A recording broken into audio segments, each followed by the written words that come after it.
Welcome to Jimmy Talks. Tonight we have a special guest, an icon of communication, entertainment, and history.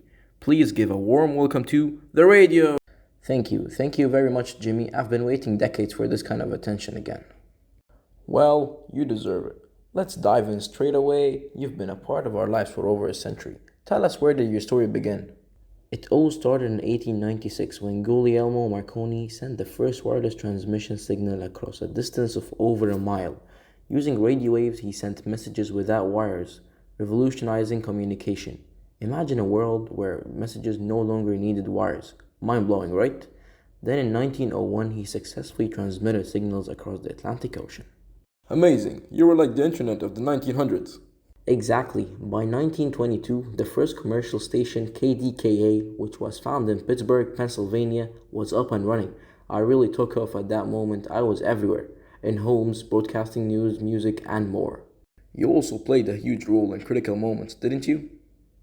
Yes, indeed, in both world wars, I was a vital tool. I transmitted orders, intercepted enemy messages, and coordinated troop movements. I also helped synchronize the Allied invasion. Without me, communication would have been chaos, especially during World War II. I was the lifeline for soldiers. I delivered orders, warnings, and morale boosting broadcasts. You could say I was the original battlefield Wi Fi. Truly helped soldiers win wars. Incredible.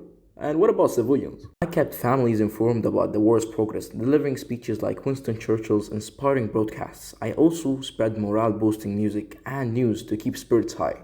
Your influence didn't stop with wars. You also made waves in medicine, right? Absolutely. In rural areas, doctors used me to consult specialists remotely. During emergencies, field hospitals relied on me to communicate with other units. I was critical for coordinating medical supplies and saving lives during multiple events. So you were a lifesaver too.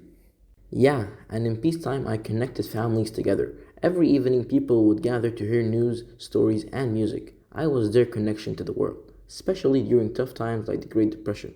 In fact, one of my proudest moments was covering the moon landing in 1969. Imagine hearing those famous words: one small step for a man, one giant leap for mankind, live for the first time. You really were the Netflix of your day.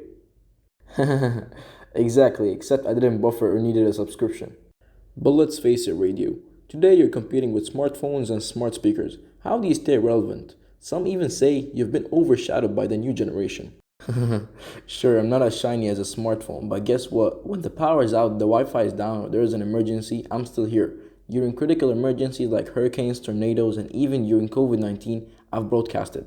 I'm reliable when people need me most.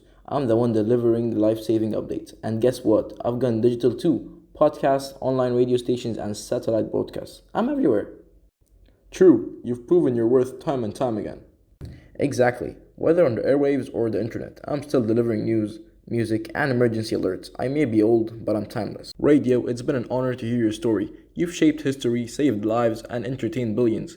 Any final words for our audience? Yeah, of course. Just this: never forget my legacy. I've informed, entertained, and connected people for over a century. And I'm still here, ready to tune in whenever you are. Stay tuned. Thank you, radio, and thank you all for listening. See you next time.